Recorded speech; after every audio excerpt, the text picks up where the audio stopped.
Hello दोस्तों, यदि आप हमारे चैनल से नए जुड़े हैं तो हमारे चैनल एवी लाइव को सब्सक्राइब जरूर करें और अपने दोस्तों में शेयर करें। रजत एक सरकारी मुलाजिम था। इस कारण आए साल कहीं ना कहीं उसका ट्रांसफर होता रहता था, जिस वजह से उसकी पत्नी राधिका भी बहुत परेशान रहती थी। लंबी ड्राइव के बाद वो फाइनली अपने विला में पहुंच चुके थे, जिसे गवर्नमेंट ने रजत के लिए अलॉट किया था। प्लीज रजत, रिक्वेस्ट करो अपने डिपार्टमेंट में कि अब वो तुम्हारा तबादला ना करें। रिमी भी अब बड़ी हो रही है, मैं बार बार उसका स्कूल चेंज नहीं करवाना चाहती। चिंता मत करो, शायद अब दोबारा मेरा ट्रांसफर नहीं होगा। अच्छी खासी पोस्ट मिल गई है अब मुझे, तो काम यहीं पर होगा। Don't worry. सुनो, आज घर की केयरटेकर यहाँ नहीं है, प्लीज आज तुम खाना बना लो ना। क्या यार, मैं पहले ही इतनी थक चुकी हूँ, ऊपर से अब खाना भी बनाऊं? प्लीज नहीं यार, बहुत भूख लगी है। राधिका सफर के कारण बहुत थक चुकी थी, इसीलिए चिड़चिड़ाते हुए वो किचन में खाना बनाने गई। खाना बनाते बनाते अक्सर उसे गाना गुनगुनाने की आदत थी, तो वो खाना बनाते हुए एक गाना गुनगुनाने लगी। दिल विल प्यार व्यार मैं क्या जानू रे, दिल विल प्यार व्यार मैं क्या जानू रे। अरे ये कैसी आवाज थी? इस घर में आवाज इको होती है क्या? उस आवाज को सुनकर पहले तो राधिका थोड़ी घबरा गई, लेकिन फिर वो उसे नजरअंदाज करती हुई दोबारा से वही गाना गुनगुनाने लगी, तो उसे फिर से वही दबी सी आवाज उसके पीछे पीछे गाना गुनगुनाती हुई सुनाई दी। नहीं, ये मेरा वहम नहीं है, जरूर कोई तो है यहाँ पर, कोई तो है। उस आवाज को सुनकर राधिका तुरंत पीछे मुड़ी। तभी उसे लगा कि मानो अभी अभी कोई काला साया उसकी आंखों के सामने से बहुत तेजी से गुजरा हो। उसे देखकर राधिका बहुत घबरा गई। रजत, रजत, जल्दी आओ, कहाँ हो तुम? रजत! राधिका की इस तरह चिल्लाने की आवाज सुनकर रजत हड़बड़ाता हुआ वहां आता है। क्या हो गया? सब ठीक तो है ना? तुम इस तरह से चिल्ला क्यों रही हो? वो मुझे अभी ऐसा लगा जैसे कोई काली परछाई अभी मेरे सामने से गुजरी, बहुत तेजी से। ओह, रियली राधिका? तुम्हें लगता है कि तुम ये सब बोलकर मुझे डरा पाओगी? वैसे सच कहूं तो कोशिश अच्छी थी तुम्हारी, लेकिन इस बार मैं तुम्हारी इस ट्रिक में नहीं फंसूंगा। मैं मजाक नहीं कर रही हूँ यार। अच्छा वो सब छोड़ो, खाना बन गया है ना? चलो मैं खाना लेकर जाता हूँ, तुम प्लेट्स लेकर आ जाओ प्लीज। नहीं, अभी कहीं मत जाओ, मेरे साथ ही चलना। रजत, राधिका और उनकी बेटी रिमी डाइनिंग टेबल पर बैठकर खाना खाते हैं। राधिका रिमी को उसके रूम में ले जाकर सुला देती है। वो उसे सुलाकर अपने रूम में वापस आती है तो देखती है कि रजत गहरी नींद में सो चुका है।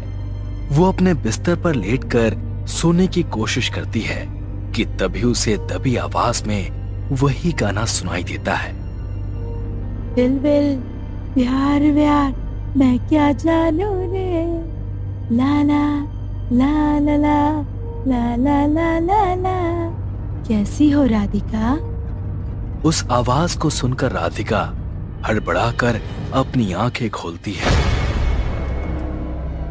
कौन कौन है यहाँ? मैंने पूछा कौन है यहाँ? राधिका के इस तरह से चिल्लाने पर अचानक रजत की नींद टूट जाती है। क्या हुआ राधिका? इतनी जोर जोर से चीख कर किससे बातें कर रही हो तुम? रजत, कोई है यहाँ पर, उसने अभी वो गाना गाया, मेरा नाम भी लिया और मेरा नाम भी पता है उसे। रिलैक्स हो जाओ यार, लगता है तुमने कोई बुरा सपना देखा है। तुम डरो मत, कोई नहीं है यहाँ, रिलैक्स। हाँ? रजत के समझाने पर राधिका फिर से करवटें लेती हुई सोने की कोशिश करती है कि तभी उसे रूम की खिड़की पर किसी के नॉक करने की आवाज सुनाई देती है। इतनी रात को ये खिड़की कौन नॉक कर रहा है? राधिका घबराते हुए बिस्तर से उठकर खिड़की के पास जाती है। वो जैसे ही खिड़की पर लगे पर्दे को साइड करते हुए हटाती है, तभी उसे खिड़की पर एक बेहद भयानक औरत नजर आती है, जिसका पूरा चेहरा सफेद था और चेहरे पर जहां तहां कटने के निशान थे। उसकी आंखें पूरी तरह से काली हो चुकी थीं, बिखरे बाल और लंबे नाखून, मानो जैसे कोई चुड़ैल राधिका के सामने आ गई हो। उसे देखकर राधिका की सांस ही अटक गई। इससे पहले कि वो चिल्लाकर रजत को उठा पाती, उससे पहले ही डर के मारे वो बेहोश होकर वहीं गिर गई। सुबह जब रजत सोकर उठा तो उसने देखा कि राधिका खिड़की के पास जमीन पर गिरी हुई है। उसने राधिका के पास जाकर उसे जगाने की कोशिश की तो राधिका बड़ी ही डरी सहमी सी हड़बड़ाती हुई अचानक उठ खड़ी हुई। वो आई थी रजत, मैंने कल रात को देखा उसे, यहाँ खिड़की पर लटकी हुई थी, बहुत भयानक थी। मुझे यहाँ कुछ ठीक नहीं लग रहा रजत, प्लीज हम कहीं और चलते हैं यहाँ से। राधिका यार, क्या हो गया है तुम्हें? जब से यहाँ आई हो तब से बहकी बहकी बातें किए जा रही हो, कुछ भी तो नहीं है यहाँ, और होता तो मुझे भी दिखता ना। तुम ना ये हॉरर सीरीज देखना थोड़ा कम कर दो प्लीज, मुझे ऑफिस के लिए देर हो रही है, मैं जा रहा हूं। राधिका को समझाकर रजत ऑफिस के लिए निकल जाता है। राधिका का पूरा दिन उसकी बेटी के साथ अच्छी तरह से बीतता है। दिन में तो उसके साथ पिछली रात जैसी कोई घटना नहीं घटती, लेकिन शाम को अंधेरा होते ही उसे फिर से कुछ अजीब सा एहसास होने लगता है, मानो जैसे कोई साया उसके साथ रहकर उस पर नजर रख रहा हो। वो सबको खाना सर्व करती है। खाना खाकर रिमी को सुलाकर वो अपने कमरे में आकर बैठती है कि तभी रजत उससे कहता है, यार सॉरी इतनी रात को तुम्हें परेशान कर रहा हूं, लेकिन तुम प्लीज मेरी वो ब्लू वाली शर्ट निकाल कर प्रेस कर दोगी क्या? कल सुबह मुझे वो ऑफिस पहनकर जानी है। कोई बात नहीं, मैं कर देती हूँ। राधिका कबर्ड में रजत की ब्लू शर्ट ढूंढने लगती है। अलमारी टटोलते हुए अचानक कोई साया बुरी तरह से राधिका के हाथ को कस के पकड़ लेता है। छोड़ो मुझे, छोड़ो मेरा हाथ, रजत बचाओ मुझे। रजत दौड़कर उसके पास आता है। वो राधिका को हल्का सा खींचता है। ये क्या हो गया था अचानक तुम्हें? किसने पकड़ लिया था तुम्हें? रजत, इस अलमारी के अंदर एक हाथ था, उसने बहुत जोर से मेरा हाथ पकड़ लिया था। यार मुझे समझ नहीं आ रहा कि आखिर मैं तुम्हें कहूं तो क्या कहूं। क्या बकवास है ये सब? कभी अलमारी के अंदर किसी का हाथ होता है क्या? कैसी नॉनसेंस बातें कर रही हो तुम एक काम करो, जाकर सो जाओ प्लीज, मैं खुद ही शर्ट प्रेस कर लूंगा। लेकिन मैं सच कह रही हूँ रजत, वो हाथ था वहां पर। प्लीज बस करो यार, सो जाओ तुम। राधिका के बार बार कहने पर भी रजत उसकी कोई बात नहीं सुनता, लेकिन राधिका पहले दिन से ही अपने साथ लगातार हो रहे इन हादसों से बहुत डर जाती है। वो दूसरे कमरे में सो रही अपनी बेटी रिमी को भी अपने कमरे में लाकर अपने साथ सुला लेती है। ऐसे ही कुछ दिन बीतते हैं, लेकिन आए दिन राधिका के साथ कोई ना कोई ऐसा हादसा होता ही रहता है।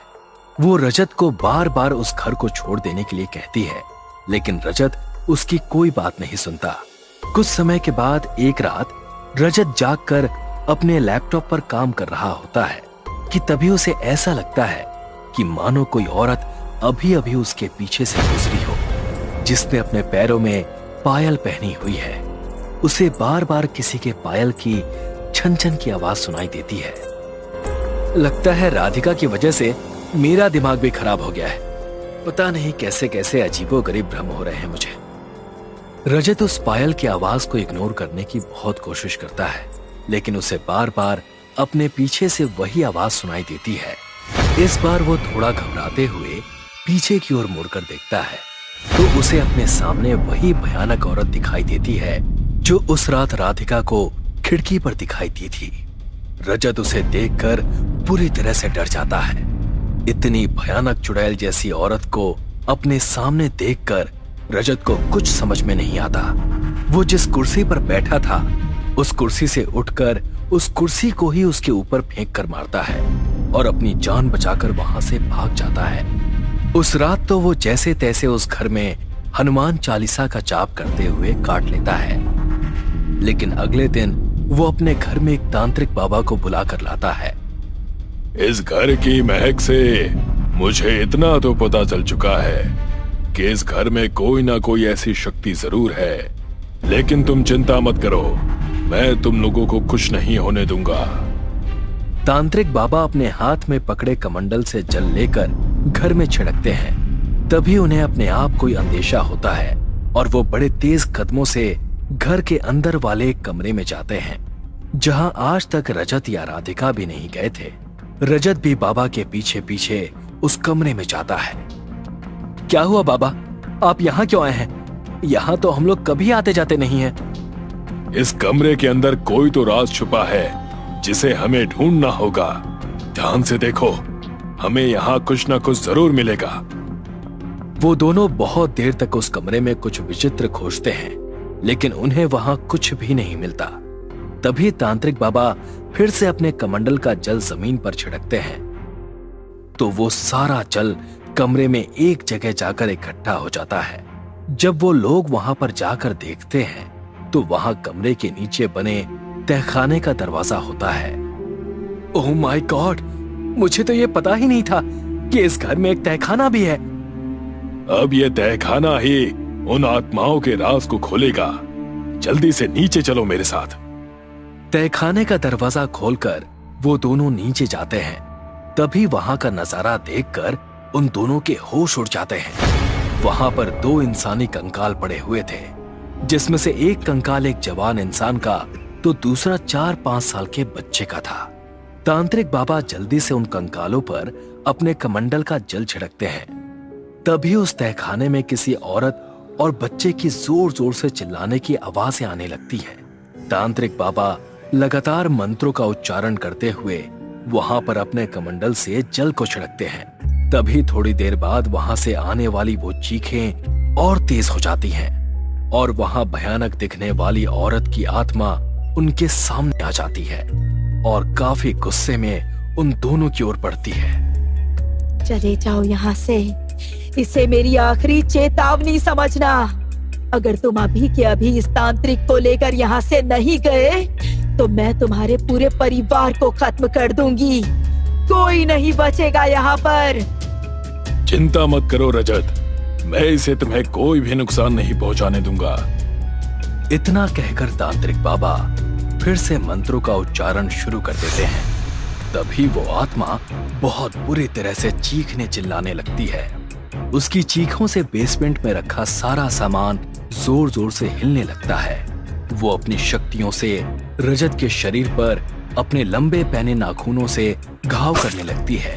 उन घावों से रजत के शरीर से खून बहने लगता है और दर्द के मारे वो जोर जोर से चिल्लाने लगता है। अभी भी वक्त है, रोक दो इसे, वरना तुम्हारे साथ साथ तुम्हारे पूरे परिवार का भी यही हाल करूंगी।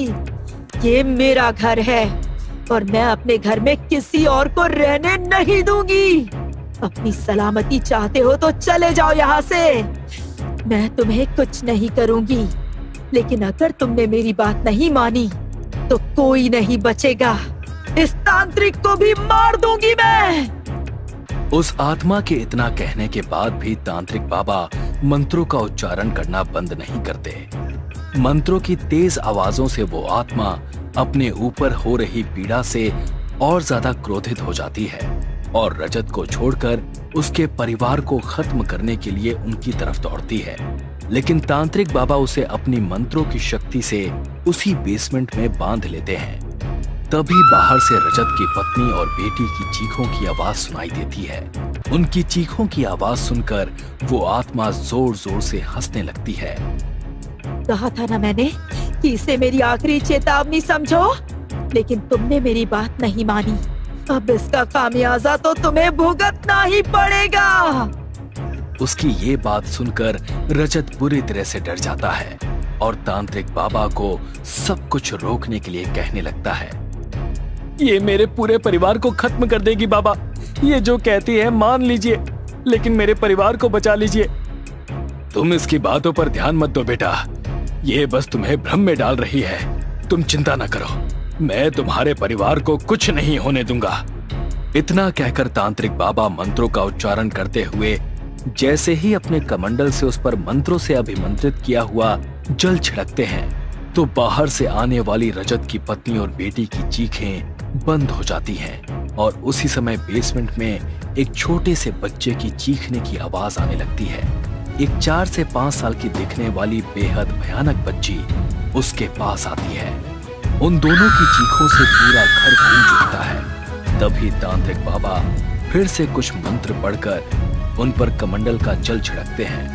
तभी कुछ आखिरी चीखों के साथ वो आत्माएं आग की लपटों की तरह वहां से कुछ ही देर में गायब हो जाती हैं। बेटा, अब ये घर तुम्हारे लिए बिल्कुल सुरक्षित है। अब तुम्हें यहाँ कभी कोई परेशानी नहीं होगी। यहाँ पर जो अतृप्त आत्माएं सालों से भटक रही थी, आज वो मुक्त हो गई हैं। लेकिन बाबा, वो कंकाल आखिर थे किसके और किसकी आत्माएं थी जो इतने सालों से यहाँ भटक रही थी? बेटा, अपनी दिव्य दृष्टि से मैंने ये जाना है कि लगभग 100 साल पहले यहाँ एक पति पत्नी और उनकी बच्ची रहा करते थे। लेकिन वो उस औरत की दूसरी शादी थी और वो बच्ची उसके पहले पति से थी। अपने पति की मृत्यु के बाद उसने दूसरी शादी की, लेकिन उस आदमी के इरादे बिल्कुल ठीक नहीं थे। उसे तो बस अंधे धन और ऐश्वर्य का मोह था। वो धन दौलत पाने के लिए काला जादू और तंत्र विद्या का सहारा ले रहा था, जिसके लिए उसने अपनी पत्नी और उसकी बच्ची की बलि दे दी। तभी से उनकी आत्माएं यहाँ भटक रही हैं। उन दोनों की बलि देने के बाद वो भी यहाँ पर ज्यादा दिन तक रह नहीं पाया और अपना मानसिक संतुलन खो बैठा। तब थोड़े समय के बाद उसे पागल खाने में डाल दिया गया और 1 साल के अंदर अंदर उसकी भी मृत्यु हो गई। वो आत्माएं खुद बहुत पीड़ा में थी, इसीलिए बहुत खतरनाक हो चुकी थी। उनकी मुक्ति बहुत आवश्यक थी। तांत्रिक बाबा से ये सब जानकर रजत के रोंगटे खड़े हो गए। लेकिन उस दिन के बाद उनके साथ उस घर में फिर से कोई ऐसी घटना नहीं घटी। उनकी जिंदगी में हुए इस हादसे को पूरे 5 साल बीत चुके हैं, लेकिन आज भी जब उन्हें वो समय याद आता है तो उसकी सोच मात्र से ही उन दोनों की रूह कांप जाती है। हेलो दोस्तों, यदि आप हमारे चैनल से नए जुड़े हैं तो हमारे चैनल एवी लाइव को सब्सक्राइब जरूर करें और अपने दोस्तों में शेयर करें